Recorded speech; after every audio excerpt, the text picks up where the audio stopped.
the boom started. I got out, started looking around. We all started coming out of our tents. And what can I say in the beginning? It was beautiful. We saw all these rockets coming and the Kippat Barzel coming and shooting it, and it was all like fireworks. And I remember just standing there thinking, oh, wow, this is what it looks like so close. But after a while, we realized that this is not stopping. This is not something usual that we've somehow come to expect as normal, that this is not normal. And it was around 7:15 that it was decided we need to get out of here. And as I'm driving, I was the first one leading a whole line of cars behind me. I remember pulling over to the side. I'm seeing all the smoke coming up and the bombs going down. And I was like thinking to myself, is this really the right thing that I need to do right now, is to leave? And I felt somewhere inside, something doesn't feel right to me. And as I sat there wondering what to do, 4 cars passed me. And in hindsight, I realized these are the 4 cars that turned right instead of left. One guy was in the hospital, got shot in the shoulder. Other people were shot at, and the policemen, and they told them to turn around. And one of our members, Hagit, she turned right, and she ended up being killed. So I get to the farm, and I asked Shahar, can I stay here?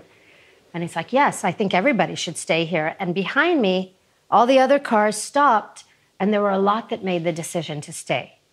And so I feel like it was the right decision for me. And maybe at a certain level, I might have, by that decision, stopped other cars from making that mistake of making the right turn. He had his nephew, a 17-year-old, on top, watching on the drone. He had a drone that he sent up into the air, and we're hearing the news is coming in, and we're realizing, and we're hearing the shouts. You can hear it. We didn't need to listen to the news. I could just see it, because all around there's shooting, there's and there's bombing in the fields next to us. And suddenly the nephew runs in, and he says, armored jeep, a jeep is coming in. It went around the gate, like it broke through on the side, and they're armored.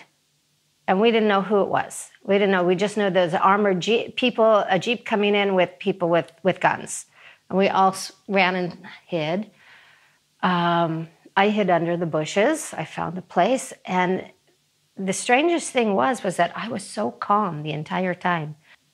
My heartbeat never raised. I was freakishly calm. At that point, that was 9:40 in the morning, and I sat there, meditated. Another girl rode by, and another friend of mine hid in the garbage cans. Everybody dispersed, and I'm sitting there in the bushes calmly, and I see 3 men with their automatic rifles pointing like this in a threesome formation going around, and I thought immediately that they're ours, soldiers, but I wasn't sure. So I said, I'm just going to stay here. And I just sat there until someone on the messages said, okay, it's okay, they're gone. And it did turn out, I only knew a week later that they were our soldiers, because they came in, they went around. This is 9:40 in the morning before we even heard that anybody was down there. They came in, they looked around, they lifted up the lid of a trash can where my friend was hiding, and my friend went like this. And they didn't say a word and left. It was like, really, really bizarre. But okay, we're like, all right, our guys are here. This is good. And then everybody from the field started joining us. And they joined us with people from the Nova Party who had ran towards us. So now we were like over 100 people at the farm, and it was getting very busy. And we were all worried that this is too many people. I suddenly had got very tired, and I'm like, I'm going to be here for a while. And I went into one of the rooms, covered myself with a blanket, and I went to sleep. And all around me, there's people there's the sound of shooting and of bombs and everything, and I just fell asleep.